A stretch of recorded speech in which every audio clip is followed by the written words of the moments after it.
Vale, entonces reitero nuevamente, muy buenos días a todos. Ya llegaron más personas. Em, entonces, pues nada, vamos a comenzar entonces con la clase del día de hoy. Ya puse a grabar, a compartir pantalla y no me aparece el tablero como cosa rara. A ver,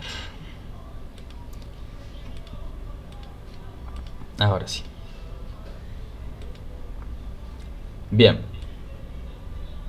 entonces recuerden que la última ocasión estábamos viendo lo que eran el vector gradiente, ¿cierto? Que dado un campo escalar podemos obtener el gradiente, que es el vector de las derivadas parciales. Además de eso, también estábamos viendo que cuando un campo vectorial es un gradiente, se dice que ese campo vectorial se llamará conservativo, ¿vale? Y estábamos viendo cómo, si sabemos que un campo es conservativo, eso en que cómo podemos hacer uso de eso para reconstruir la función original de la cual proviene, ¿cierto? E hicimos algunos ejemplos que había que integrar y bueno, varias cositas allí que fue básicamente a lo que nos dedicamos la clase pasada. Para el día de hoy entonces yo les decía que íbamos a pues continuar con esa temática, pero para poder hacerlo necesitaba que ustedes pegaran una pequeña revisadita a lo que era un conjunto convexo, ¿cierto? Solamente era una revisadita a ver qué encontraban en términos formales. Entonces, ¿qué encontraron?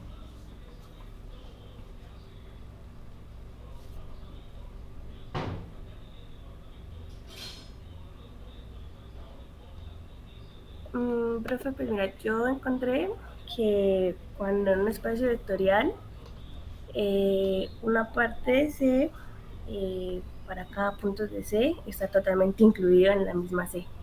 Es decir, que es un conjunto convexo si va de cualquier punto a otro cualquier punto en línea recta sin salirse del mismo C. Ok, muy bien, Celeste. Básicamente esa es la idea, ¿vale? Entonces, hagan de cuenta que ustedes tienen un conjunto, ¿vale? Un conjunto o figura geométrica. Básicamente lo que acabo de decir, Celeste, es la idea del conjunto convexo. Por ejemplo, observen esto de acá. Eh, Vamos a colocarlo por aquí.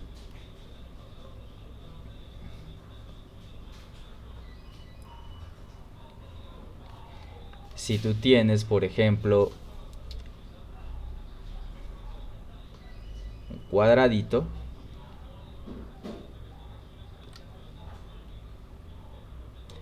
un cuadrado o un cuadrilátero regular, pues, con sus dos lados opuestos paralelos, y tú tomas cualquier par de puntos, fíjense, por ejemplo, este y este, ¿cierto? Si ustedes toman en un conjunto dos puntos cualesquiera, ¿vale? Dos puntos. Vamos a llamarles P y Q. Si ustedes toman cualquier par de puntos, el conjunto se dice convexo si la línea que los une no se sale del conjunto. En este caso, nuestro conjunto va a ser el interior del cuadrado y los bordes del cuadrado, ¿vale? Entonces, fíjense que, por ejemplo, para este conjunto yo puedo tomar cualquier par de puntitos, no tienen que ser los mismos de antes, ¿cierto? O puedo tomar también uno que esté en el borde, porque estoy diciendo que el borde también forma parte, y uno por acá. Y fíjense, no importa realmente para este ejemplo particular, no importa dónde yo tome los pares de puntos. El segmento, la línea que los une, que era lo que decía Celeste, eso tiene que seguir siendo un elemento eso tiene que seguir estando en el conjunto. Intuitivamente eso es lo que tenemos que entender como un conjunto convexo, ¿vale? Un conjunto para el cual cualquier par de puntos se pueden unir mediante una línea recta sin salirnos del conjunto, ¿vale? Entonces, por ejemplo, este cuadradito es un ejemplo de lo que es un conjunto convexo. ¿Listo? Pues, por ejemplo, este cuadradito que acabamos de dibujar es un ejemplo de un conjunto que sí es convexo. ¿Listo?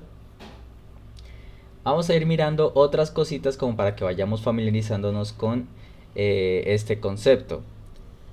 Por ejemplo, ¿qué opinan de si cogemos, digamos que en la recta real, colocamos por aquí un intervalito que vaya desde A hasta B, y el conjunto es todo esto, ¿sí? El intervalo que va desde A hasta B.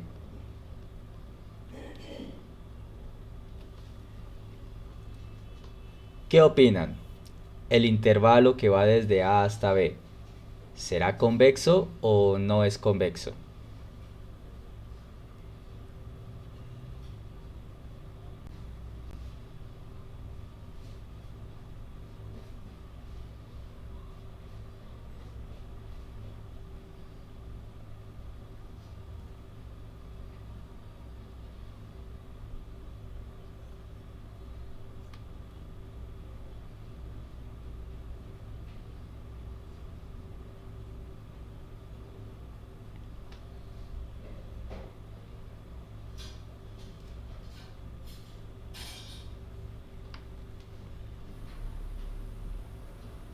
Pues yo diría que no, ¿Por qué no, David? pues porque un conjunto convexo es aquel en el que se forma una línea entre dos puntos y no se sale del conjunto, pero ahí hay, o sea, es como una línea solo, no sé cómo Pues, explicarlo. vale, te entiendo, pero mira, fíjate que eso no es impedimento. La definición como tal es que para cualquier par de puntos del conjunto, la línea que los une no se sale del conjunto, ¿cierto?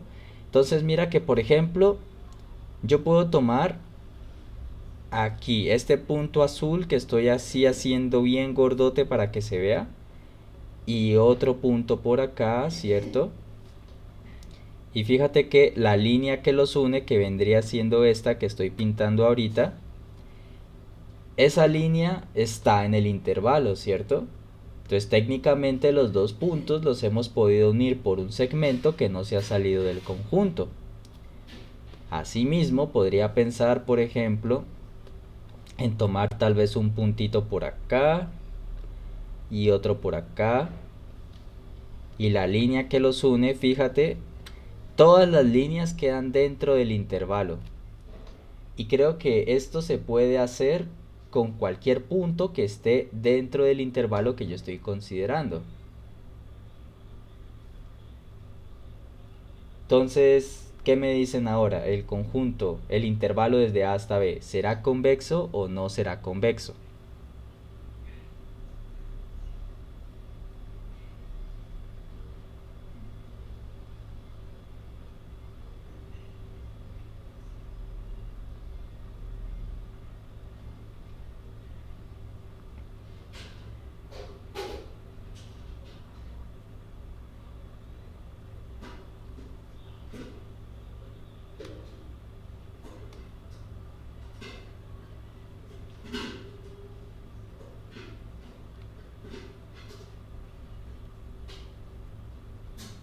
Sí sería convexo, profe, ¿Por qué si lo sería? porque la línea pues está dentro del conjunto AB, no se Es, sale de es ella. exacto, o sea, ustedes muy bien, Celeste. O sea, lo que hay que mirar allí es que para cualquier par de puntos lo importante es que la línea que una nunca se salga del conjunto. Y fíjense que aquí, o sea, yo entiendo de pronto la confusión que decías, David, hace un momento. Lo que tenemos es un, pues como un segmento, ¿no? Que es el intervalo, pero con los puntos del segmento yo puedo formar segmentos más pequeños, que fíjate que es lo que hicimos aquí, y nunca nos salimos del intervalo, ¿sí? Entonces, el intervalo, o mejor dicho, cualquier intervalo, será en efecto convexo, ¿vale? Pero entonces, ¿qué pasaría si, por ejemplo, cambiamos la situación un poquito? Seguimos teniendo un intervalo desde A hasta B,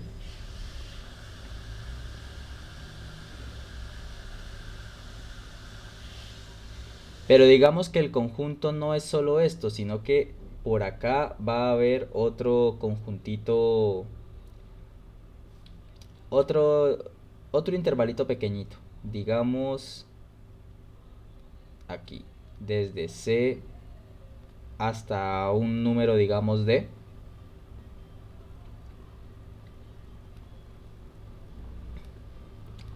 ¿Listo? Tengo esos dos intervalos, ¿vale? Desde A hasta B unido con el intervalo desde C hasta D. Es decir, el conjunto en cuestión que ahora estamos considerando no solamente es el primer intervalo, sino que también lo unimos con el segundo. Entonces quedan así como separaditos.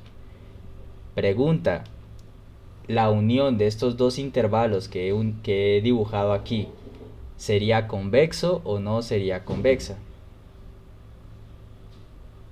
Profe, yo creo que no. ¿Por qué no, David? Profe, soy Daniel. Ah, perdón, Daniel, qué pena. Pues porque pues se supone que tienen que estar unidos y no se deben salir como el conjunto. Vale, Pues hay como un espacio. eso, esta es la clave, el espacio es la clave. Muy bien, Daniel. Entonces, recuerden la definición, ¿vale? Cualquier par de puntos, eh, cualquier par de puntos debe poder unirse mediante un segmento y el segmento debe estar totalmente contenido en el conjunto, ¿vale? Entonces, Daniel nos dice, aquí hay un espaciecito entre los dos intervalos. Eso es lo que va a generar un fallo, ¿cierto? Entonces, recuerden, cuando ustedes van a mostrar que un objeto no cumple una definición, ustedes tienen que exhibir un ejemplo de por qué no lo cumple, ¿vale? Entonces, para explotar un poquito la idea que nos dijo Daniel, entonces vamos a tomar dos puntos, ¿vale? Fíjense, tomamos uno en el intervalo de la izquierda y otro en el intervalo de la derecha, ¿cierto? Unimos los puntos. Ahí tenemos el segmento que los une dibujado en rojo. Y como bien dijo Daniel, entonces esto ya no se puede ver que no es convexo porque hay una regioncita, ¿cierto? Que es esta que acabo de colocarle unas lineecitas rojas acá arriba, que no está totalmente contenida en la unión de los intervalos, ¿sí? Y entonces, como ya hay un par de puntos cuyo segmento no está totalmente contenido en el conjunto, entonces este conjunto no es convexo. ¿Vale? Muy bien allí. ¿Qué opinan de los dos siguientes?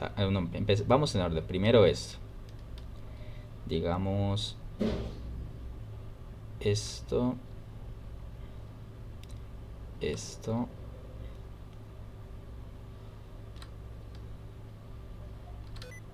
Acá. Esto. Esto. Así.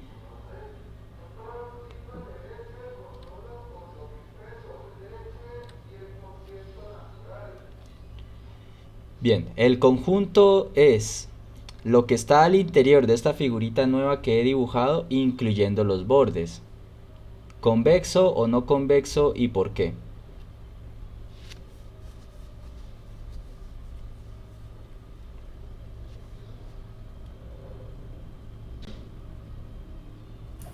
Pues no, porque hay un hueco y si uno coloca un punto entre ese hueco, pues no sería convexo. ¿Cómo ubicarías los puntos?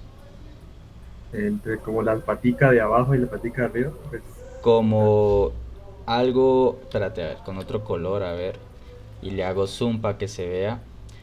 Cuando tú me dices entre las paticas, supongo que te refieres a tal vez uno aquí. ¿Y dónde colocaría el otro? ahí arriba, como en la otra. Ok, como en la otra, entonces como por acá. Eso, Ajá, algo vale. así. Muy bien.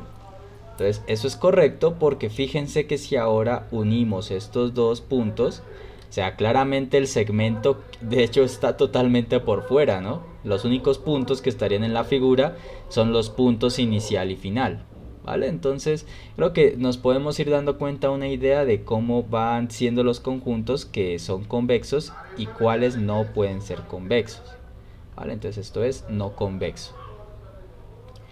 Y como último ejemplo, a ver, pensemos en la siguiente situación.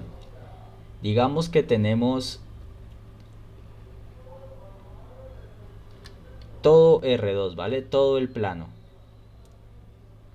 Donde aquí está el eje X, acá está el eje Y, ¿cierto?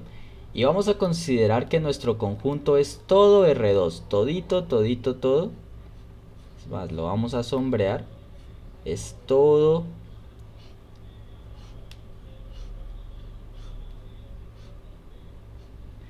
pero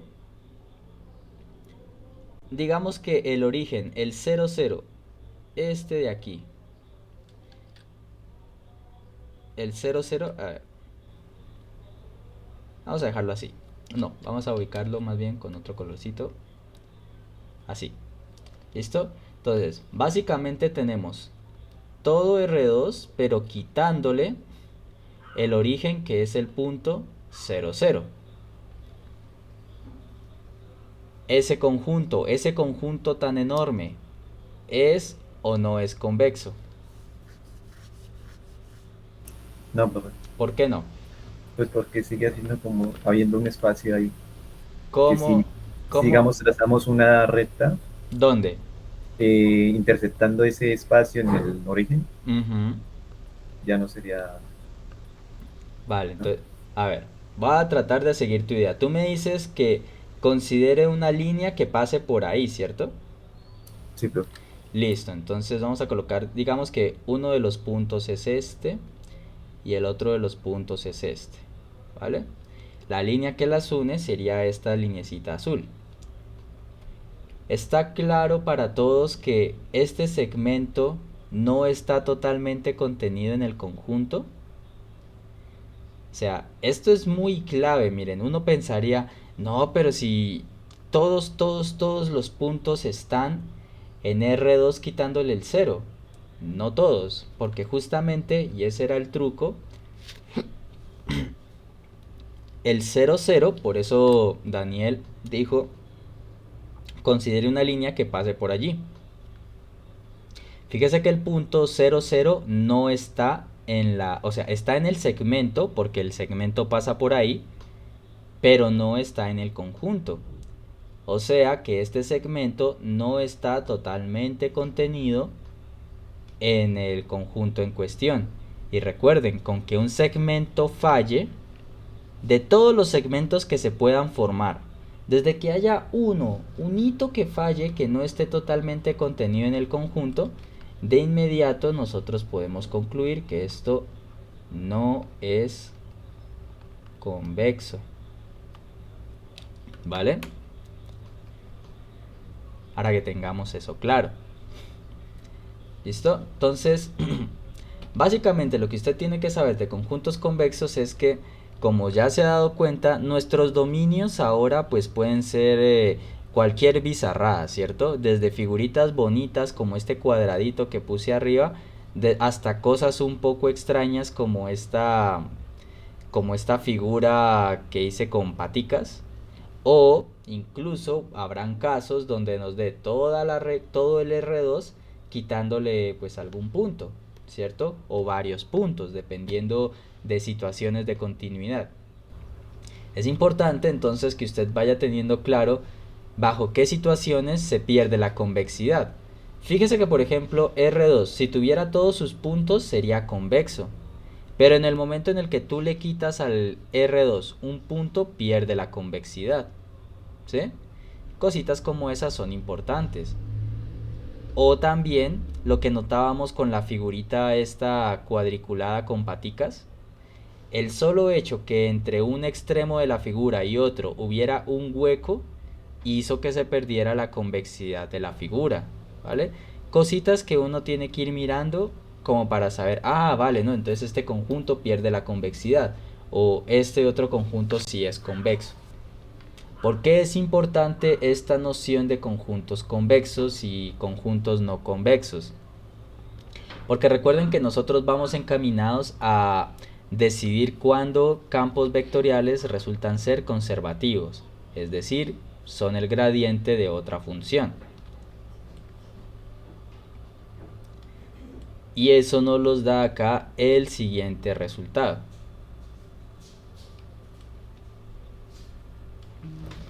Fíjense, si tenemos, el teorema nos dice, si tenemos un campo vectorial diferenciable, esto significa que existan sus derivadas parciales y que sean continuas, ¿cierto? Y mucho más importante esto, miren, el campo vectorial debe ser continuo en su respectivo dominio, ¿cierto? Pero dicho dominio debe ser convexo, ¿cierto? ¿Vale? Entonces, fíjense que aquí ya tenemos una condición muy importante para poder garantizar o para poder siquiera preguntarnos si un campo vectorial es conservativo. Esto no aplica para campos vectoriales definidos en cualquier dominio. Eso tiene que ser para campos que son continuos en conjuntos convexos, ¿vale? Entonces, por eso es importante que usted ya tenga la noción de saber distinguir cuándo un dominio es convexo o no. Porque serán en esos dominios donde este teorema que les estoy presentando puede aplicarse, ¿vale? Entonces, vamos a decir que el campo vectorial F es conservativo si y solo si se cumple esta igualdad de derivadas parciales, ¿cierto? Recuerden que, vamos a colocar esto por acá, recuerden que en un principio su campo vectorial F, ¿sí? Vamos a suponer que depende de n variables, x1, x2, hasta xn. Y recuerden que como es un vector, esto va a tener funciones componentes f1, f2, y voy a saltarme las dependencias de variables, hasta digamos fn, ¿cierto?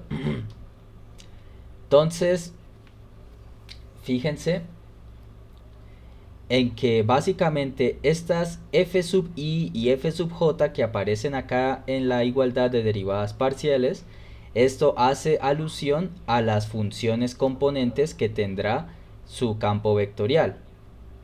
Y pues estas xj y xi que aparecen en la parte de abajo, pues hacen alusión a las variables de las cuales depende el campo vectorial, ¿cierto? A ver, que se puede entender también que escrito de esta manera tal vez resulte ser un poco difícil de entender esta condición en algunos casos particulares, ¿cierto? Pero entonces vamos a tratar de obtenerla en algunos casos particulares. ¿Cómo podemos interpretar esto? ¿Vale? Entonces, caso particular, digamos, de R2, que tal vez será uno de los que más utilicemos. ¿Vale? Entonces, ¿cómo reescribir esta expresión? ¿Listo? Por ejemplo, si estamos en un campo vectorial definido de R2 en R2, eso es porque nuestro campo vectorial va a depender de dos variables, llamémoslas x y y, ¿cierto? Y pues va a tener dos funciones componentes. Vamos a llamarlas p y q. ¿Listo? Que es la manera en la que lo van a encontrar en la mayoría de los textos o videos que andan circulando por ahí. ¿Listo? Entonces vamos a colocar esto en terminología del teorema general que les estoy dando arriba. X y Y son las variables que allá arriba llamamos x1 y x2, ¿vale? P es la función de la primera componente, entonces llamémosla f1. Y Q es la función de la segunda componente, llamémosla f2, ¿vale? Este de aquí es el caso particular tal vez más simple de todos, porque ahora lo que tenemos que hacer es irle dando valores a los contadores I y J que aparecen en el enunciado, ¿cierto? Entonces, empecemos, por ejemplo, con I igual a 1, ¿cierto? Entonces, fíjense que para I igual a 1 tenemos dos posibilidades. Que J valga 1 y que J valga 2, ¿cierto? Y fíjense qué pasaría. Si reemplazamos I y J con los valores que estamos dando aquí, entonces nos quedaría derivada parcial de F1 con respecto a XJ, pero J en este caso estamos diciendo que vale 1, debería ser igual a la derivada parcial de F sub J, pero J también estamos diciendo que vale 1, respecto a la derivada con XI, pero I vale 1 también. Entonces, la primera igualdad que tenemos aquí es, bueno, una igualdad un poco obvia, ¿cierto? Porque estamos comparando una derivada consigo misma. Entonces, fíjense que de aquí nos vamos dando cuenta que si I y J toman los mismos valores, pues esto va a ocurrir siempre. Entonces, como que estos casos donde I y J toman el mismo valor numérico, pues no resultan ser interesantes y por lo tanto los vamos obviando y no los consideramos. ¿Listo? Entonces nos concentramos simplemente en qué pasa cuando I vale 1 y J vale 2, ¿cierto? Entonces esto nos dejaría lo siguiente. Derivada de FI, y estamos diciendo que vale 1, respecto a la derivada parcial de XJ, J vale 2, derivada parcial de F sub J, J vale 2, y derivada parcial respecto a XI, I vale 1. Entonces aquí ya tenemos una derivada diferente, ¿vale? En términos de lo que nosotros tenemos acá escrito, pues básicamente F1 es lo que yo les dije que acá vamos a llamar como P, ¿vale? Entonces aquí sería derivada parcial de P respecto a X2, la segunda variable. La segunda variable estamos diciendo que es Y.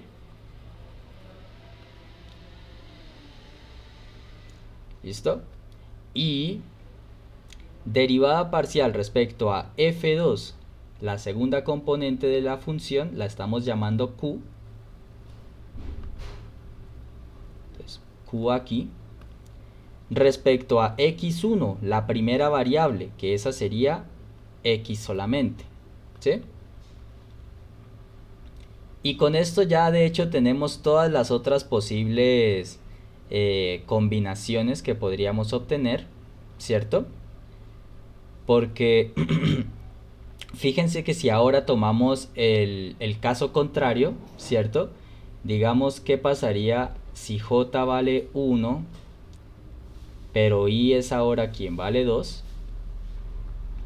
Observen que vamos a terminar obteniendo lo mismo, porque obtendríamos derivada parcial de F sub I, en este caso sería F sub 2, respecto a XJ, J vale 1, y acá sería derivada parcial de FJ, J vale 1, respecto a XI, que en este caso vale 2, ¿cierto?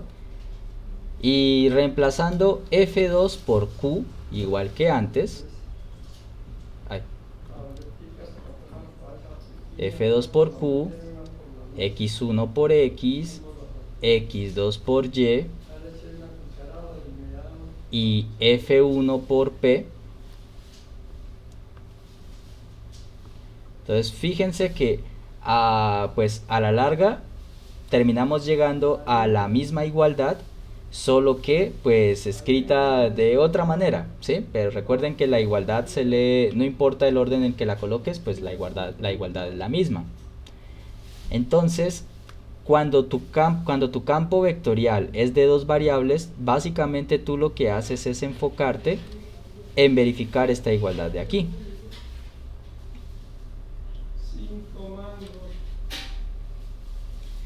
¿Listo? Entonces, esto es lo que debe verificarse. ¿Vale? Cuando estás trabajando con campos vectoriales de dos variables y de dos componentes, esta es la igualdad en la que tú te vas a concentrar para ver que todo se cumple. ¿Listo? Entonces vamos a ver un ejemplo muy concreto de esto. ¿Vale? Que es lo que estábamos viendo el mismo de hecho que estábamos viendo la clase pasada. De hecho, nosotros para la clase anterior hicimos un ejercicio con una función de dos variables que era, a ver, yo la tengo que tener por aquí anotada. ¿Dónde está? Aquí está. Que era la siguiente, miren. Era e a la x seno de y menos y, era todo esto en dirección y, más e a la x coseno de y menos x menos 2, y todo esto en la dirección j, ¿cierto? Este fue un ejemplo en el que yo les dije, vamos a asumir que el campo vectorial es conservativo y vamos a hallar la respectiva función potencial, ¿cierto? O sea, nosotros trabajamos con esto la clase pasada ya asumiendo que se hubiera verificado que el campo es conservativo. Entonces, ahora vamos a hacer la verificación en efecto. Vamos a verificar que f es conservativo, ¿vale?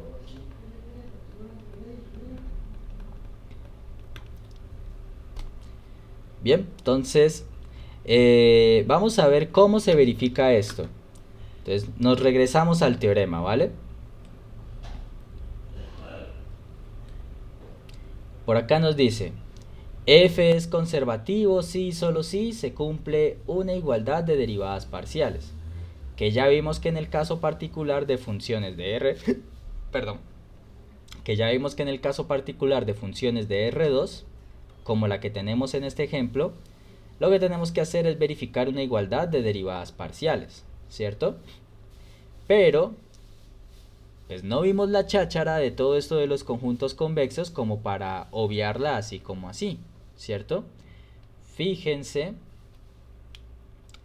que antes de pasar a verificar esa igualdad de derivadas parciales, el teorema te pide verificar una cosita más.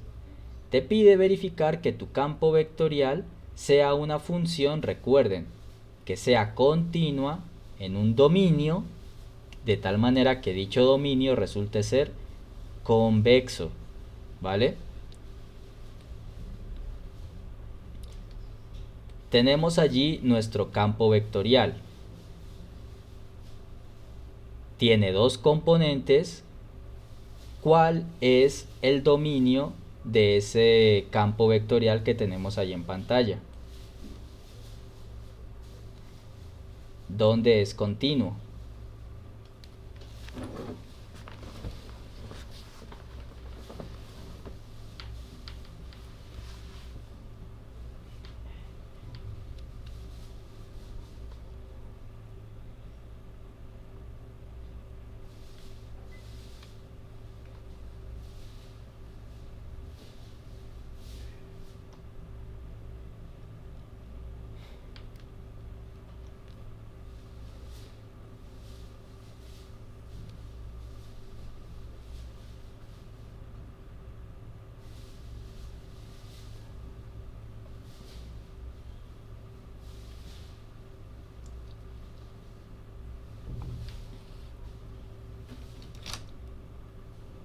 O les cambio un poquito la pregunta, a ver.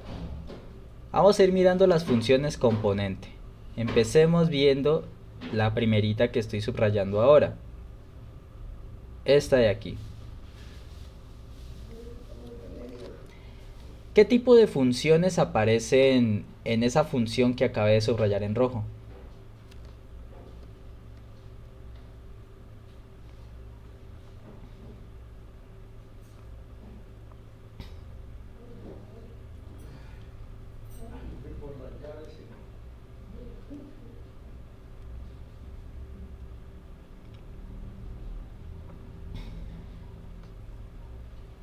Profe, ¿Sí? serían exponencial por Ujú. la X, Sí, trigonométrica y algebraica. sí, exactamente. Tenemos una exponencial, una trigonométrica, ajá. Y estas tres funciones que aparecen allí, esos tres tipos de funciones, las puedo evaluar en cualquier valor x, y, o habrá alguno que las indetermine.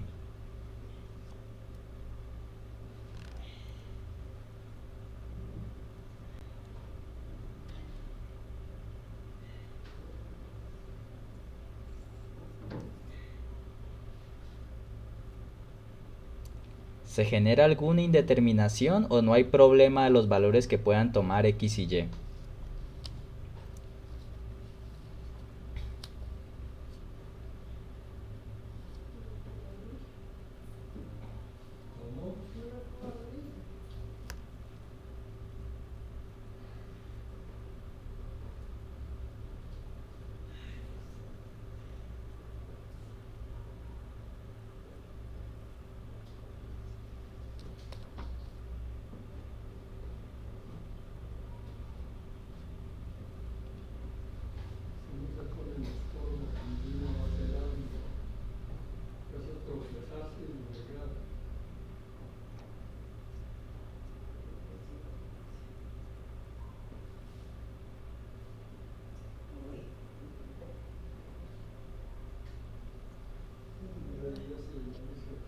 Profe, de pronto la exponencial, ¿no? Porque digamos, no puede tomar valores negativos de Y.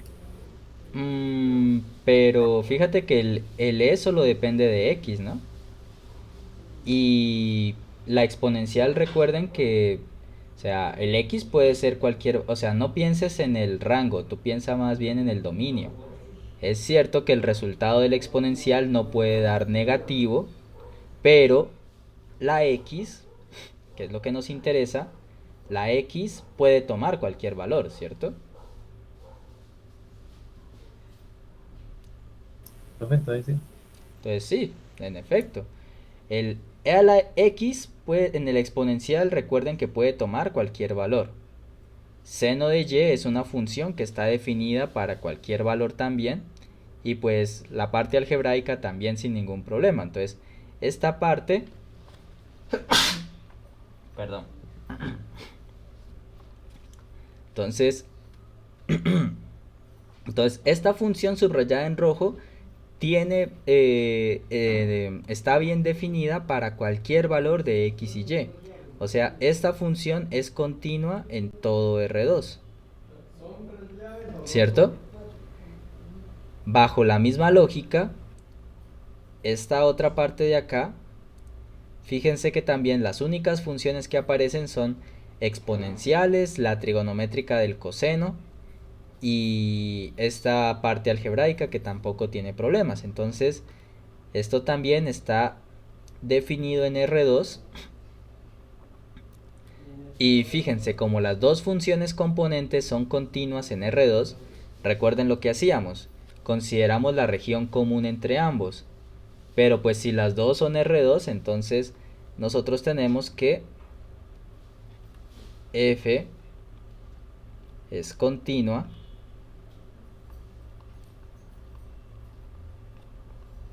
en R2, ¿cierto? Y como ya mencionamos antes, este conjunto es convexo, el cual es convexo, ¿vale? Esto es muy importante, no se trata solo de determinar cuál es el dominio de la función del campo vectorial con el que están trabajando, sino que una vez identificado el dominio deben saber que dicho conjunto es convexo, ¿vale?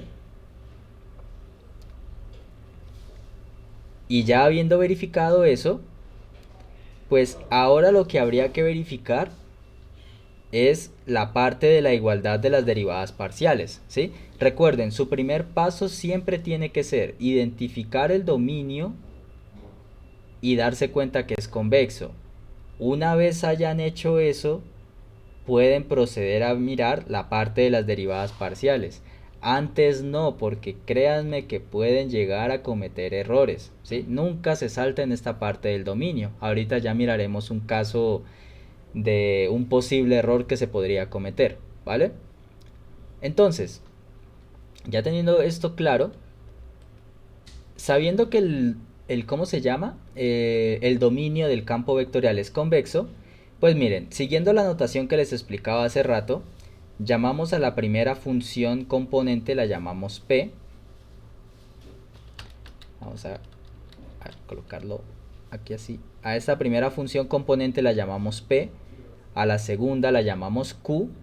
Y entonces, ¿qué tenemos que hacer? Tenemos que calcular la derivada parcial de P con respecto a Y, ver eso cuánto nos da, la derivada parcial de la segunda componente que es Q respecto a X y ver eso cuánto nos da. Y fíjense que si derivamos parcialmente la primera función respecto a Y, e a la X nos queda igual, e a la X. Seno de Y, al derivarlo nos queda coseno. Menos derivada de Y respecto a Y, eso es 1, ¿cierto? Y la derivada de Q respecto a X nos va a quedar e a la X, la derivada queda igualita, coseno de Y es constante y está multiplicando, entonces queda igual, menos derivada de X, que es 1 respecto a X, menos 2, y la derivada de 2, eso es 0. Entonces, ¿qué pasa? Si se cumple la igualdad. Fíjense que la derivada parcial de P respecto a Y es igual a la de Q respecto a X, ¿vale? Entonces, esto, como ya se cumple que el campo vectorial era continuo en un dominio convexo, y además tenemos la igualdad entre estas derivadas parciales, podemos concluir que en efecto ese campo vectorial F es conservativo.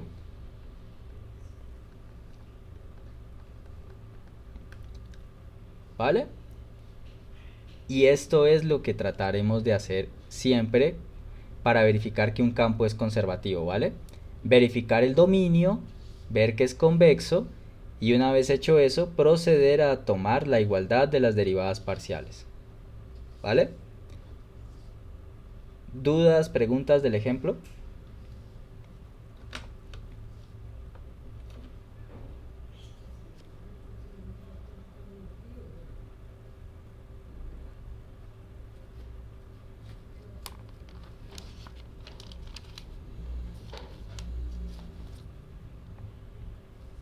No, profe, todo claro. Ok. Entonces, si por el momento no hay preguntas, entonces yo creo que va siendo momento que nos tomemos el primer receso. 10 de la mañana, continuamos la clase, ¿vale? Vale, profe, gracias.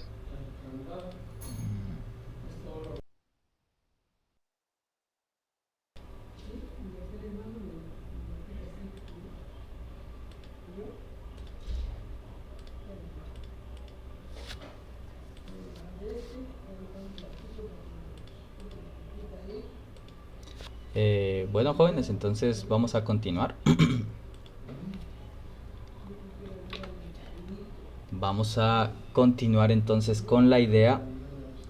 Recuerden que toda esta discusión de los campos conservativos, el vector gradiente y toda esa vaina, la empezamos básicamente por el hecho de preguntarnos si era posible obtener un equivalente a lo que era el teorema fundamental del cálculo, ¿vale? Que recordemos, el teorema fundamental del cálculo básicamente nos decía, lo voy a anotar por aquí en rojo, pero ustedes no lo escriban, ¿vale? Que si teníamos la integral desde a hasta b de una función que sabíamos que era la derivada de otra, entonces esto nos quedaba función original evaluada en el extremo superior de la integral menos función original evaluada en el punto inicial en el límite inferior de la integral, ¿cierto? Entonces, nos estábamos preguntando, ¿será que es posible obtener un resultado similar a esto?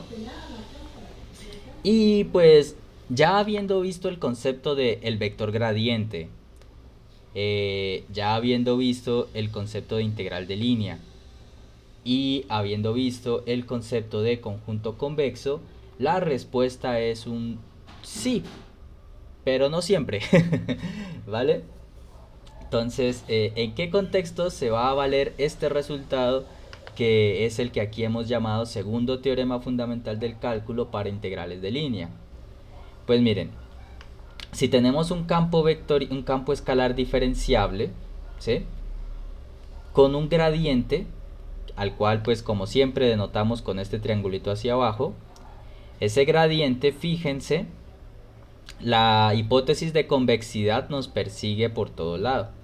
El gradiente debe ser continuo en el conjunto U, que representará el dominio, pero este dominio tiene que ser convexo, ¿vale? Fíjense, tanto el teorema anterior que caracteriza los campos conservativos, como este, que es el del teorema fundamental del cálculo, todo está sujeto a la convexidad del dominio, ¿vale? Entonces, si se cumple esto, ¿qué nos garantiza el teorema? Que si tenemos dos puntos, llamémoslos U minúscula y V minúscula, ¿vale? Si estos dos puntos representan los puntos inicial y final de un camino regular a trozos llamado gamma, ese camino regular situado en el dominio de nuestro campo, entonces, ¿qué va a pasar? Miren, la integral del gradiente, la integral de línea, resulta ser igual a la función original evaluada en el punto final de la curva menos función original evaluada en el punto inicial de la curva. Si se dan cuenta, esto es básicamente lo mismo que ustedes hacían con las integrales que aprendieron en su curso pasado. De hecho, aquí está perfectamente, miren. Aquí está perfectamente hecha la comparación de que es lo mismo, solo que en vez de la derivada f', lo que tenemos es el gradiente. En lugar de un intervalo común y silvestre, tenemos una curva y tenemos los respectivos puntos final e inicial. Pero fíjense que la idea de esto es lo mismo. De hecho, si somos observadores, fíjense que la integral que usted vio en su curso de derivadas e integrales, pues no es más también que una integral de línea, ¿sí? Solo que pues el campo vectorial es en R, ¿sí? Y allí no tenemos el vector gradiente, resulta ser la derivada común y silvestre. Y la curva, digámoslo así, es el segmento que va desde A hasta B en la recta real. Ese intervalo ya vimos que es convexo y pues fíjense que entonces todo cuadra. Esta teoría generaliza a lo que usted ya había visto en sus cursos previos, ¿vale? ¿Qué tiene de útil este teorema? Pues voy a ir borrando esta parte de acá abajo. ¿Qué tiene de útil este teorema? Pues bueno, para empezar, la simplificada de cálculos tan tremenda que supone esto, porque recuerden que cuando tú vas a calcular una integral de línea, tú tienes que tener la parametrización de la curva, ¿cierto? Necesitas la parametrización de la curva, tienes que hallar la derivada de la parametrización, tienes que evaluar la función en el punto, en la parametrización, el campo vectorial, hacer un producto punto y bueno, todo eso que te dé, luego ya integrarlo, ¿sí? El teorema fundamental del cálculo te dice, Pues mira, fácil. Si tú sabes que lo que estás integrando es un gradiente, pues va, de una, teorema fundamental del cálculo y evalúas simplemente la función en el extremo final y le restas la función evaluada en el punto inicial. Así de sencillo, sin más complicaciones. ¿Vale? Entonces, básicamente esto supone un gran ahorro de cálculos y de tiempo, ¿vale? Pero obviamente, si tú vas a aplicar el segundo fíjate que esto puede parecer como una nimiedad, pero es muy importante. Para aplicar el teorema fundamental del cálculo, lo que tienes que estar integrando, pues naturalmente es un gradiente. ¿Vale? O sea, esto no se aplica a cualquier tipo de campo vectorial, solo a los que resultan ser gradientes. ¿Vale? Entonces es muy importante que cuando tú vayas a aplicar este teorema, verifiques que la función que estás integrando es el gradiente de otra. Traducción, que el campo sea conservativo. ¿Vale? Vamos a mirar un ejemplo para que se entienda mejor esta idea. Entonces, vamos a ver. Ejemplo. Vamos a calcular. A ver, ¿dónde tengo el ejemplo de eso?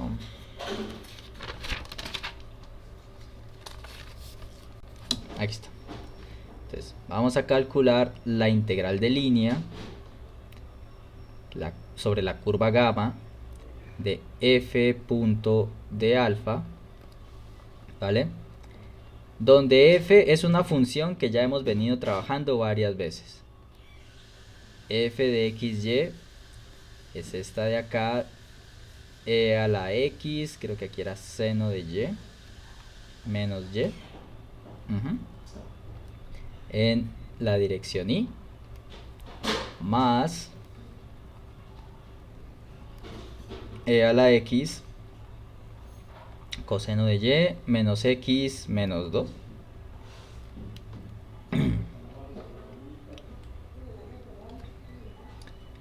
menos x menos 2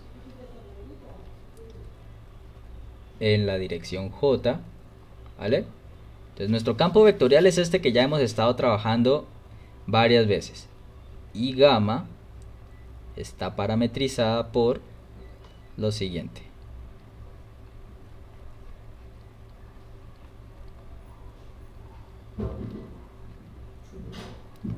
Alfa de t, que va a ser t a la 3 seno de pi medios de t, esto en la dirección y, menos pi medios coseno de pi medios de t más pi medios, y esto en la dirección j, siendo t entre 0 y 1. ¿Vale? Entonces, básicamente queremos calcular la integral de línea, donde la función f va a resultar ser ese campo vectorial que nosotros hemos estado trabajando ya en las últimas dos clases, ¿cierto?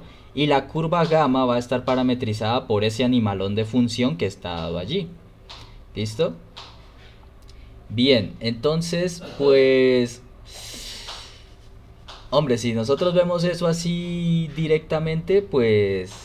Vaya problema, ¿cierto? Por lo que yo les estaba diciendo, esto no lo escriban, ¿vale? Esto que estoy a punto de escribir no lo escriban, porque lo voy a borrar igualmente. Si ustedes tratan de hacer la integral por definición, ¿cierto? Recuerden la definición que decía. Esto tendría que ser la integral desde a hasta b, f evaluado en la curva, ¿cierto? Por alfa prima de t, ¿cierto? Entonces fíjense dónde están las complicaciones de esto. F es e a la x seno de y menos y, bueno, todo ese chorrerón, ¿cierto?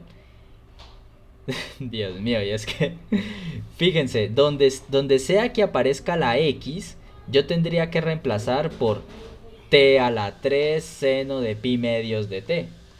Y donde sea que aparezca y, yo tendría que reemplazar por pi medios coseno de pi medios t. O sea, es un reemplazo muy bárbaro.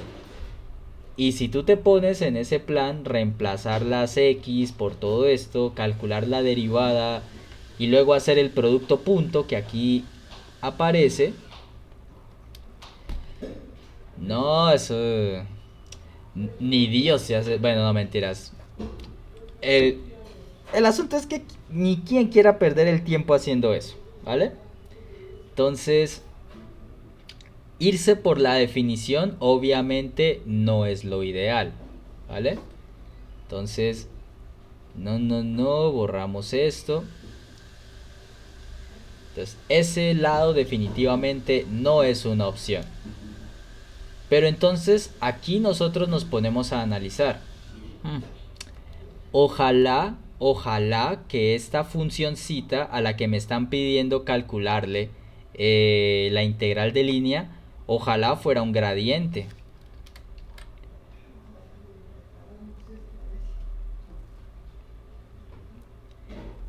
¿Por qué? Porque si fuera un gradiente, yo ya sé que pues la integral de línea de lo que resulta ser un gradiente se reduce a simplemente hacer esta resta de aquí, habiendo hallado obviamente antes su función potencial. Y pues nosotros ya verificamos, fíjense que esta función f es un gradiente, es un campo conservativo, lo hicimos de hecho al final de la hora anterior, miren. Ese campo vectorial nosotros ya verificamos que es conservativo. Por ser conservativo es el gradiente de otra función y por lo tanto podemos aplicar este teorema, ¿cierto? Entonces tenemos lo siguiente. Nos va a ayudar mucho a resolver esto. Sabemos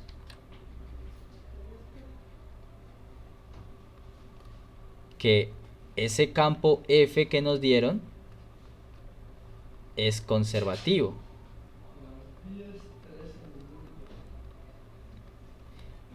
¿Cierto? Esto lo verificamos en el ejemplo anterior.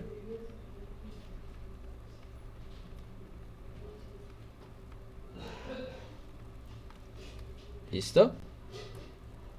Entonces, recuerden, ¿qué significa que el campo sea conservativo? Eso significa que existe una función potencial.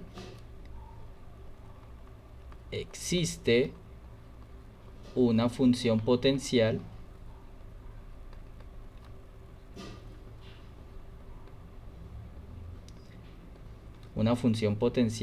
bueno, llamémosla f minúscula, tal que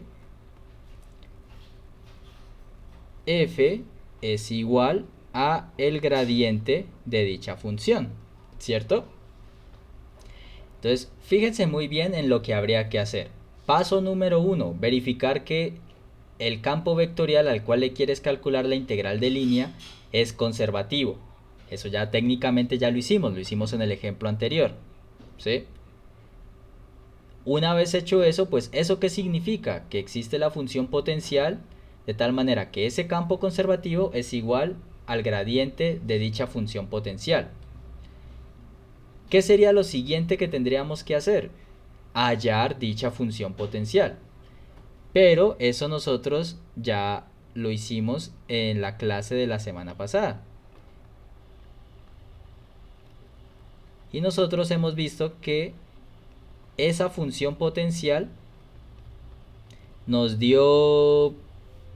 No me acuerdo. ¿Cuánto fue que nos dio la función potencial para esta exponencial? Ese creo que fue el primer ejemplo que hicimos la clase pasada. Por favor lo revisan y me dicen cuánto fue que nos dio, porfa.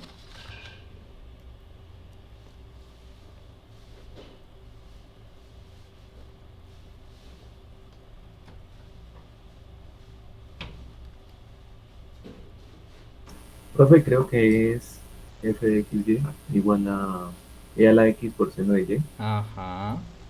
menos xy Menos xy, ajá. menos 2y. Menos 2y. Sí, este era. Muchas gracias. Y lo verifico rápidamente por si acá. Sí, este es. Este es. Perfecto. Entonces, esto sería lo segundo que tienen que hacer en este tipo de... Perdón. Ay. Eso sería lo segundo que tienen que hacer en este tipo de ejercicios. ¿Vale? Una vez usted ya sepa que el campo es conservativo, pues a usted le corresponde hallar la función potencial. Solo que aquí, pues en este ejemplo particular, es un paso que nos sale rápido porque ya lo hicimos en una clase previa, ¿sí? Pero eso es lo que habría que hacer. Hallar la función potencial para que te dé esto. ¿Listo? ¿Listo? Entonces, fíjense que ya tenemos casi todo lo que necesitamos. Vuelvo acá. Nuestra integral ya sabemos que es la integral de un gradiente. Para aplicar el teorema fundamental del cálculo necesitamos conocer de qué función es gradiente. Ya está resuelto eso. Y lo que nos faltaría es aplicar esta diferencia, ¿cierto? Función original aplicada en v menos función original aplicada en u. Pero ahora la pregunta es, ¿quiénes eran estas v y esta u que aparecen aquí? Pues miremos acá. U y v representan los puntos inicial y final del camino regular gamma sobre el cual estás integrando, ¿cierto? Entonces, la curva en algún momento tenía que jugar algún papel, ¿cierto? Y aquí está, miren. Gamma está parametrizada por esta función alfa que tenemos aquí. T está entre 0 y 1. Y recuerden, el valor inicial de la variable t, esto te va a dar el punto inicial. Y el valor final de la variable t, esto te va a dar el punto final.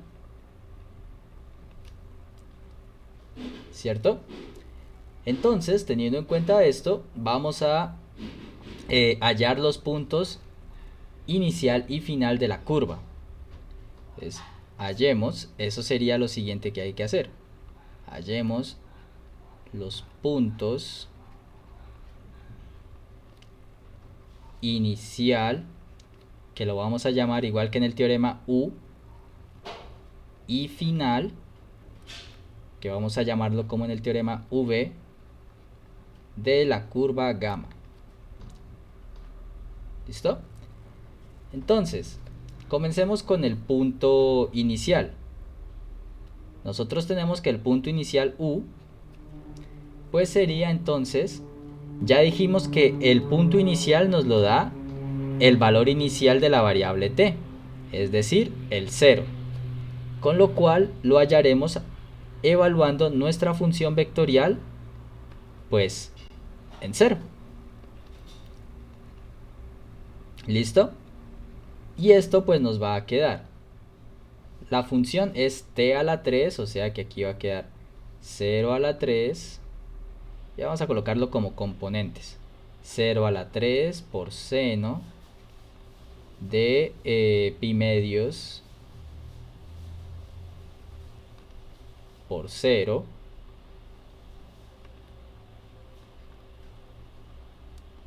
Y en la segunda componente tendríamos menos pi medios coseno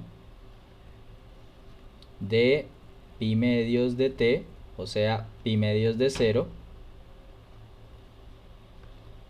más otros pi medios. ¿Vale? Y haciendo estas cuentas, pues nos dará nuestro punto inicial y final. Bueno, en este caso el inicial, perdón. Entonces me daría 0 a la 3 por seno de esta parte de aquí nos va a dar 0. Entonces nos va a dar 0 por este lado. Y acá me quedaría esto del paréntesis, pi medios por 0 más pi medios, esto nos termina dando pi medios. Y coseno de pi medios es 0, por lo tanto todo esto del paréntesis nos va a dar 0. ¿Vale? Entonces el punto inicial de la curva no es nada más que el punto 0, 0. ¿Listo? Ahora nos corresponde hallar el punto final. Vamos a ver.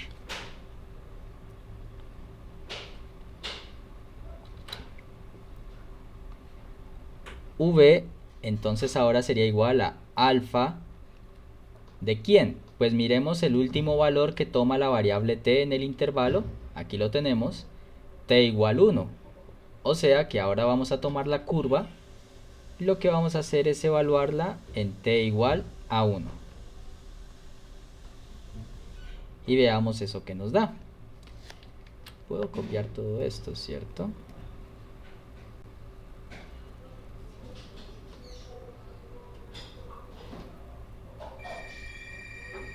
Le damos aquí a copiar y le doy acá a pegar. Lo arrastro. Y donde antes evaluamos por 0, pues ahora simplemente evaluamos por 1. Entonces aquí nos quedaría 1 a la 3, pi medios por 1 y pi medios por 1. Bien. Entonces vamos a ver. Si hacemos la cuentita, entonces 1 a la 3 es 1. Y aquí nos va a quedar seno de pi medios. Seno de pi medios es 1. ¿Listo? Y ahora tendríamos acá. Pi medios por 1 nos daría pi medios. Pi medios más pi medios. Esto del paréntesis nos daría pi. Entonces nos quedaría coseno de pi. Coseno de pi, que es menos 1. Y nos quedaría menos por menos más. O sea que esto de la segunda componente nos daría pi medios. ¿Vale? Con eso entonces ya tenemos nuestra ¿cómo se llama? Nuestras componentes del punto final. ¿Listo? Y por lo tanto, entonces, ahora lo único que tenemos que hacer es aplicar el teorema fundamental del cálculo. ¿Listo? Por tanto, por el segundo teorema, vamos a abreviarlo, segundo teorema fundamental del cálculo. Entonces, no nos olvidemos que queríamos calcular nosotros, ¿cierto? Nosotros queríamos la integral de línea sobre la curva gamma de nuestro campo vectorial f, ¿cierto? Pero ¿qué pasó? Nosotros nos dimos cuenta que como este f es conservativo, entonces esto es la integral de línea, ¿cierto? De un gradiente. Gradiente, y nosotros llamamos a la función potencial f minúscula. ¿Cierto? Y como es la integral de un gradiente, por lo tanto aplicamos el segundo teorema que nos dice que esto va a ser función original evaluada en el punto final menos función original evaluada en el punto inicial, ¿cierto? Pero v y u nosotros ya los conocemos. V, que es el punto final, nos dio 1, pi medios. Vamos a colocarlo en azulito. 1, pi medios. Y u, que es el punto inicial, sabemos que nos dio 0, 0. ¿Cierto? Y ahora todo sería tan sencillo como simplemente hacer esta cuenta, ¿vale? la función f minúscula, voy a anotarla por aquí para no tener que volver para arriba. No nos olvidemos que esa nos dio, era e a la x seno de y, se me hace que dijeron, menos xy menos 2y, creo que era. Se me hace e a la x seno de y menos, sí, creo que era esta. Entonces fíjense que lo que tenemos que hacer ahora simplemente para terminar el cálculo es pues evaluar. Y nos va a quedar entonces e a la 1, ¿cierto? Seno de pi medios,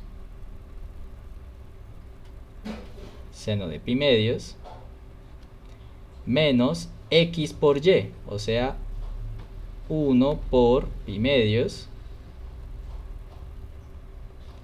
menos 2 por y, donde y es pi medios. Esa partecita vendría siendo, vamos a subrayarla en morado, eso que acabo de escribir sería el primer término, ¿vale?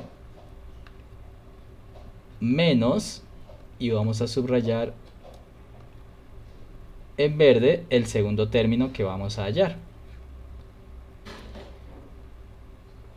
Ahora cambiamos x y y por 0, 0. Entonces tendríamos e a la 0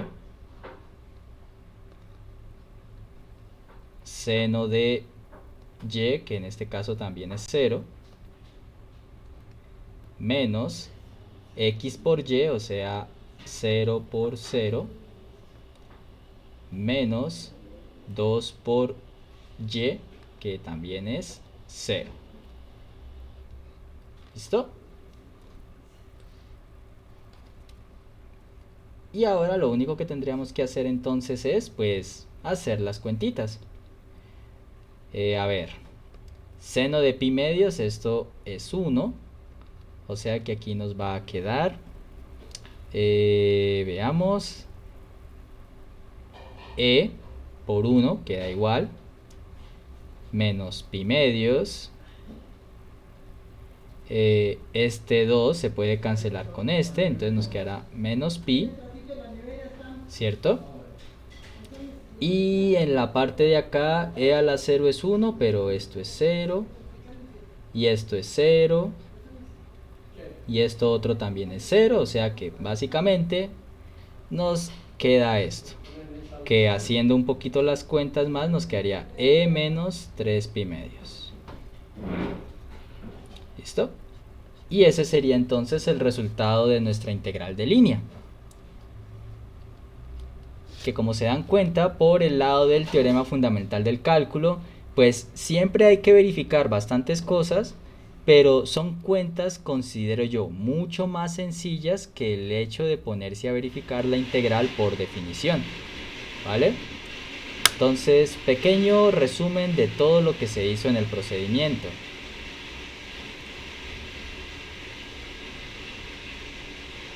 Vamos a quitar esto de aquí. Bien, entonces, lo primero que se hizo, tenga presente, es verificar que el campo vectorial es conservativo. Esto se hace porque el teorema fundamental del cálculo aplica únicamente cuando estás integrando gradientes. Verificar que el campo es conservativo te garantiza que el campo vectorial es el gradiente de otra función. Paso siguiente, hallarías la función potencial, que como les digo, aquí colocamos de una el resultado porque pues esto ya lo habíamos hecho antes. Verificamos cuáles son los puntos inicial y final de la curva, para eso nos valemos de la parametrización. Y finalmente pues aplicamos el teorema colocando función en el punto final menos función en el punto inicial, y hacemos todas las cuentitas que haya que hacer, ¿vale? ¿Dudas, preguntas, algo que no haya quedado claro de esto?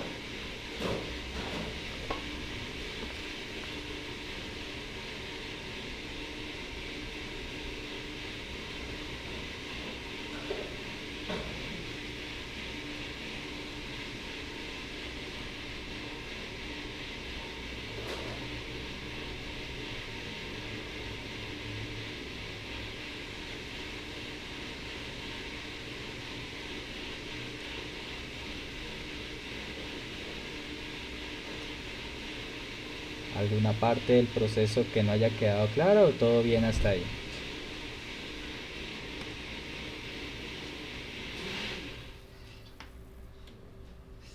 Todo claro, profe. Todo claro. Ok. Entonces, a ver, por si acaso estaban escribiendo, los dejo allí que acaben y ya hacemos unas pequeñas precisiones de esto.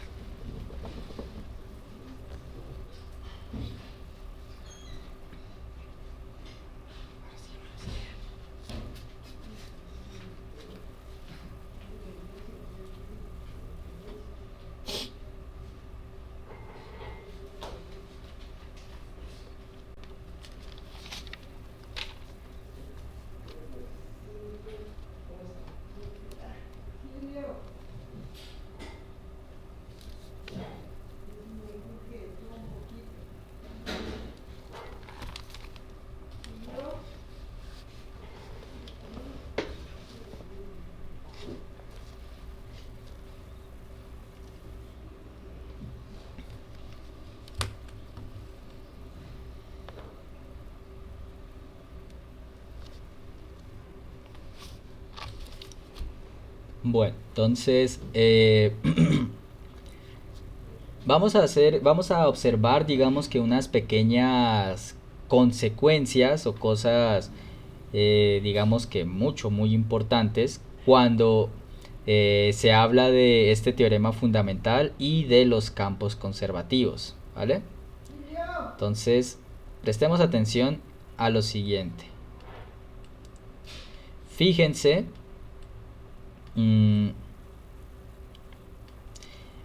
Miren que cuando ustedes leen el segundo teorema fundamental, ¿cierto?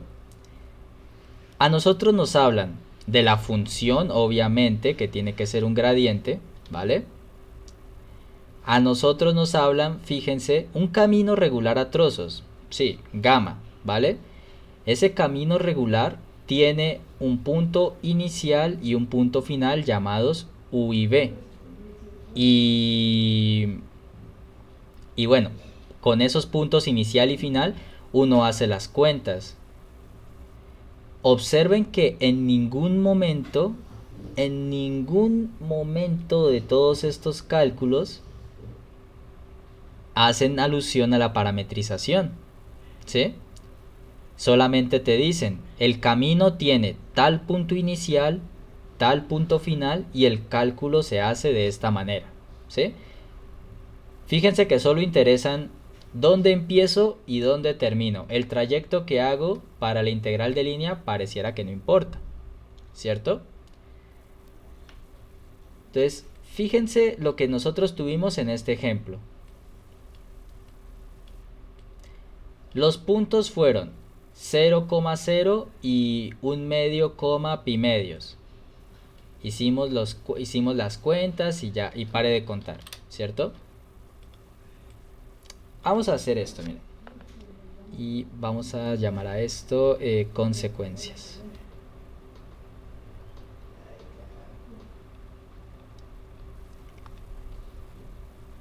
Entonces, miren.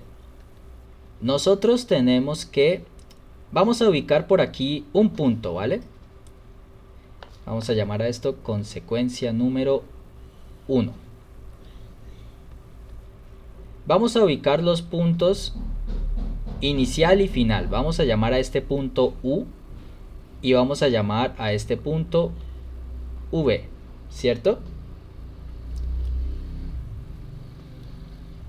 Y supongamos, ¿vale? Supongamos que hay una curva que los une, ¿vale?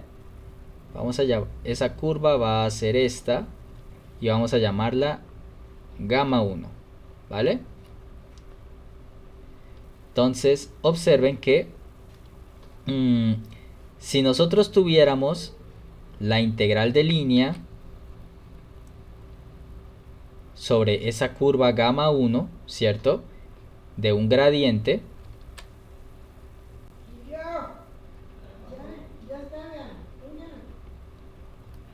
Entonces, el teorema fundamental del cálculo, y vamos a suponer que se cumplen las hipótesis, ¿no? Que el campo está en un dominio convexo y bueno, todo eso. Entonces, El teorema fundamental del cálculo a nosotros nos dice la integral de línea, eso es, la función original en el punto final menos función original en el punto inicial, ¿cierto? Y eso sería sobre la curva gamma 1, ¿cierto? Supongamos que ahora considero otra curva y vamos a considerar este segmento, ¿vale? El segmento que va desde U hasta B. B, y vamos a llamarlo gamma 2. Y supongamos que ahora yo considero la integral de línea sobre gamma 2.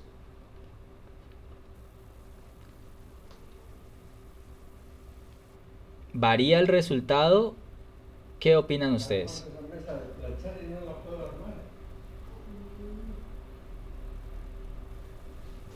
No, profe, ¿Por qué no varía? porque el punto inicial y final es el mismo. Exacto. Recuerden que, muy bien, Paula. Entonces, tengan presente que el teorema te dice, el resultado es función en el punto final, que no ha cambiado, como dijo Paula, es el mismo, menos función en el punto inicial, que también sigue siendo el mismo. Y supongamos que ahora yo me pongo un poco más elaborado y le hago esta cosa así, que de sube, baja, va para acá abajo a un punto que ustedes ni siquiera ven y llega para acá. ¿Listo? A esa curva morada vamos a llamarla gamma 3. ¿Listo? La parametrización de esa cosa tiene que ser horrible por todo ese poco de subidones y bajones que pega.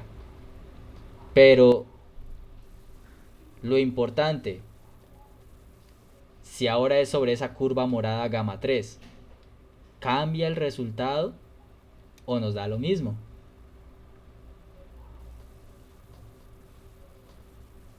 Da lo mismo. Da lo mismo, porque el punto final sigue siendo V y el punto inicial sigue siendo U. ¿Sí? ¿A qué quiero que lleguemos con esto? Fíjense, y de hecho de ahí viene la palabra conservativo de los campos que son gradientes. Fíjense que no importa que el camino sea un segmento, no importa que sea un arco tal vez un poquito más complicado, no importa que sea un animalón de curva como este que dibujé al final, no importa. El resultado de la integral de línea se conserva. Solamente nos interesa el punto final y el punto inicial de la curva. Lo que pasa en medio nos vale 3 hectáreas de ya saben. ¿Listo? Entonces, ese es el resultado muy importante para campos conservativos. Entonces, si F es conservativo,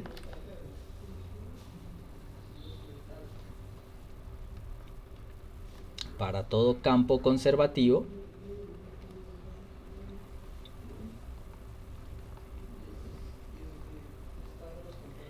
la integral de línea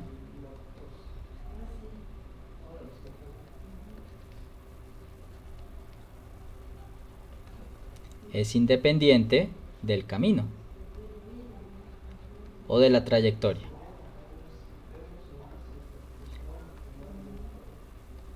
Es independiente de la trayectoria.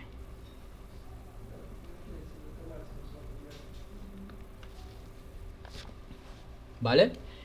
Ese es un primer resultado muy importante. ¿Listo? Entonces, para que con esto les quede claro que en cuanto a muchas veces a uno le pueden decir, bueno, pero ¿cuál es la parametrización de la curva? Mientras usted sepa que el campo vectorial que está integrando es conservativo, no interesa la parametrización.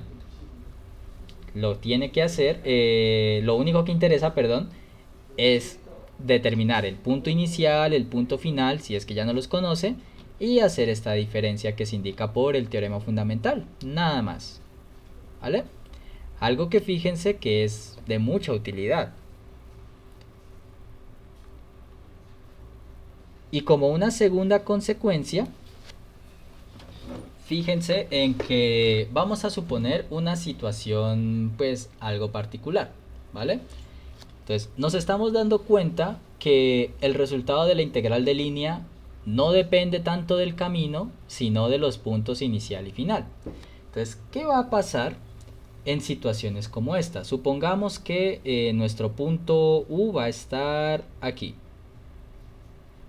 Este va a ser nuestro punto U. Y supongamos entonces que la trayectoria es esta. Vamos por aquí, bien tranquilitos, normal.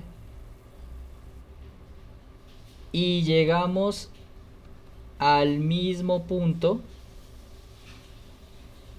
llamémoslo V, ¿vale? Entonces la trayectoria que seguimos fue pues en este sentido, ¿vale? Ya saben, siempre vamos en sentido contrario a las manecillas del reloj.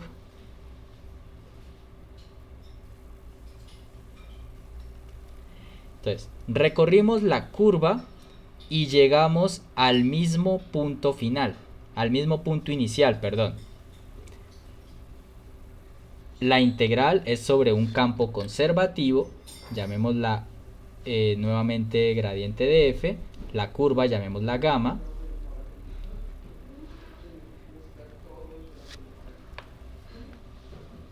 Sin miedo, ¿cuánto da la integral? 0. 0. ¿Sí?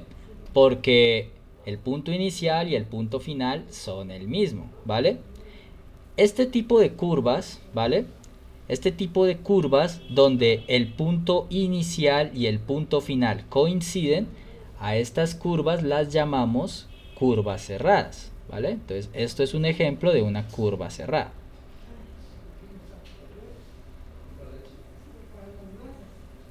¿Vale? Recuerden, matemáticamente hablando, ustedes no se guíen de que la figurita se vea como encerrada. Matemáticamente hablando, una curva cerrada es aquella donde el punto inicial y el punto final es el mismo, ¿vale? Si tienes una integral de línea sobre una curva cerrada, que por cierto, cuando ese es el caso, fíjense, las denotamos así, ¿vale? A diferencia del caso anterior, fíjense donde dejamos la curva del medio como abierta. Acá cerramos totalmente el círculo. Eso indica que la integral se está haciendo sobre una curva cerrada, ¿vale? Entonces, ¿qué consecuencia se deduce de esto? Miren, y esto, insisto, es únicamente para campos conservativos. Para todo campo conservativo,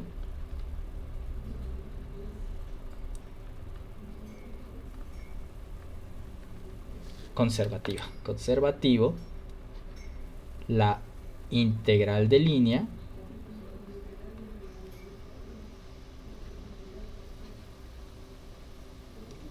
sobre una curva cerrada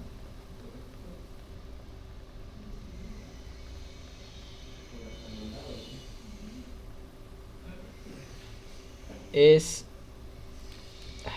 0.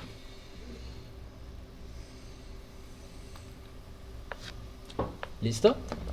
Y esos son como que los dos resultados importantes que se desprenden del teorema fundamental del cálculo, miren. Primero, que la integral de línea es independiente de la trayectoria.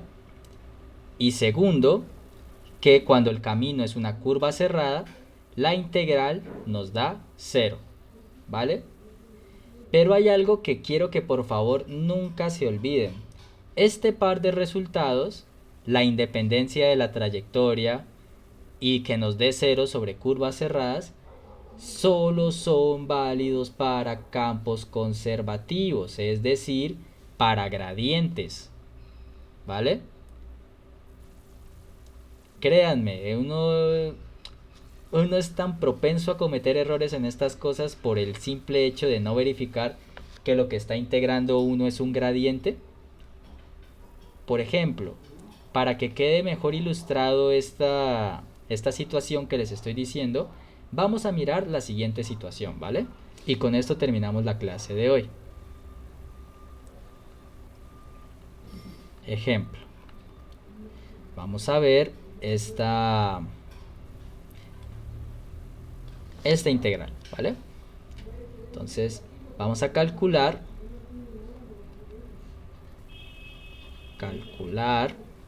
la integral de línea. Esta va a ser una curva cerrada de f punto de alfa, donde f de xy es esta función. Nos va a dar acá x cuadrado más y cuadrado sobre menos y acá x cuadrado más y cuadrado debajo de x. Y gamma es la circunferencia unitaria, es decir, la circunferencia centrada en el origen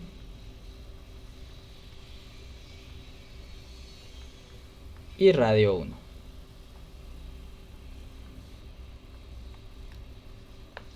¿Vale?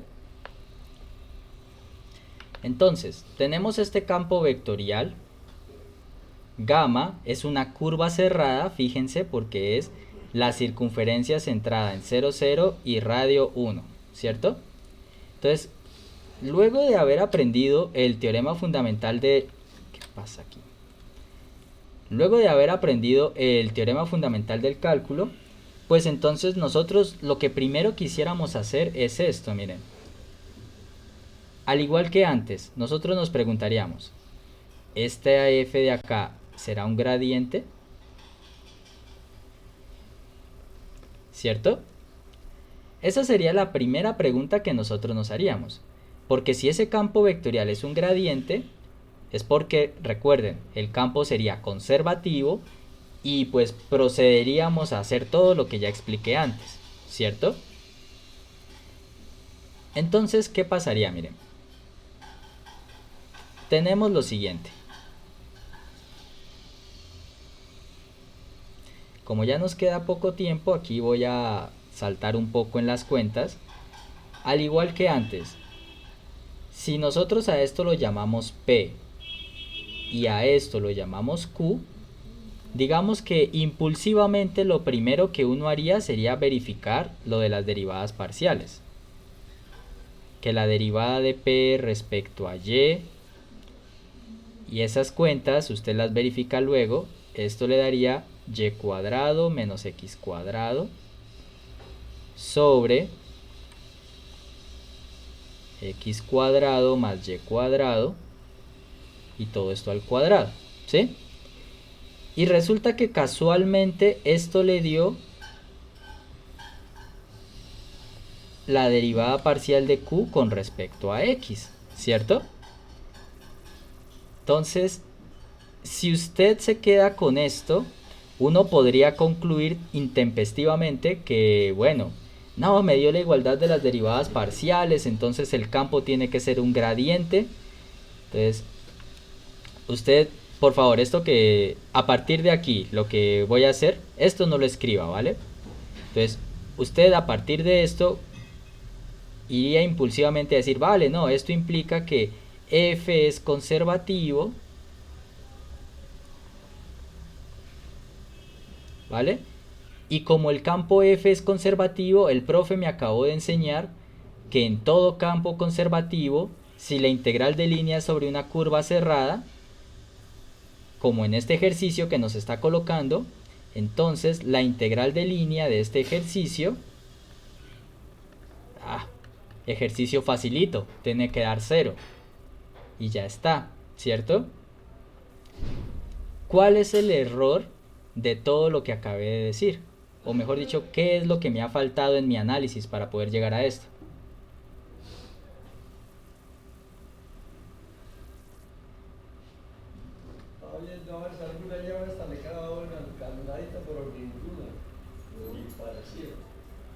¿Cuál era la cosita importante que les dije que nunca deben olvidarse de verificar? Determinar el dominio. Determinar el dominio. ¿Y cómo debe ser el dominio?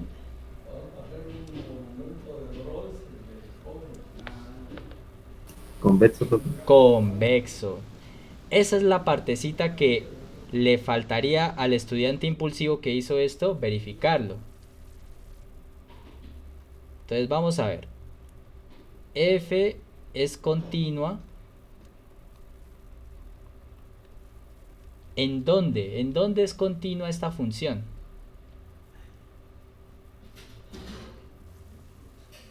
O mejor dicho, ¿qué puntos generan discontinuidad, indeterminaciones? En 0,0. En 0,0, porque fíjense que eso me genera un 0 en ambos denominadores, ¿cierto? Por lo tanto, esta función es continua en R2 quitándole el 0,0. ¿Y ese conjunto cómo es? ¿Convexo o no convexo? Es no convexo. Claro, ya miramos que estos huequitos, muy bien Julián, nos dice que eso no es convexo. ¿Sí? Y si el conjunto no es convexo, pues tú no puedes concluir que esto sea conservativo. Y si el campo no es conservativo, no necesariamente tiene que ocurrir que la integral de línea sea 0. ¿Sí? Entonces, fíjense, y es más, y esto quiero que ustedes lo hagan como ejercicio, que hasta de paso les sirve para practicar para el examen. Esta integral de línea, como este campo vectorial, como no es convexo, no se puede afirmar que sea conservativo. La integral de hecho no les va a dar 0. Quiero ustedes que hagan en sus casas y que verifiquen que esta integral de hecho da 2pi. ¿Vale? ¿Cómo se tiene que hacer? Pues como ya no se pudo aplicar el teorema fundamental del cálculo, hay que hacerlo con la definición de integral de línea. La parametrización de la circunferencia de centro en 0, 0 y radio 1 la tienen desde inicio del semestre. La definición de integral de línea también ya la vimos. Saben que esto se evaluará la siguiente semana. Como les digo, es un buen ejercicio como para que practiquen, ¿vale? ¿Qué es lo que quiero que les quede de lección con este mini ejemplo? Que miren, el solo hecho de habernos saltado la verificación de que el conjunto no es convexo nos pudo llevar a cometer un error garrafal, decir que la integral iba a dar 0, y eso no es así. ¿Vale? Entonces, porfa, que les quede de lección cuando se vayan a aplicar calcular integrales con este teorema, nunca se salten la parte de hallar el dominio y de verificar la convexidad. Fíjense que no se demoran mucho y les puede salvar de cometer errores. ¿Queda clara la situación de este ejemplo?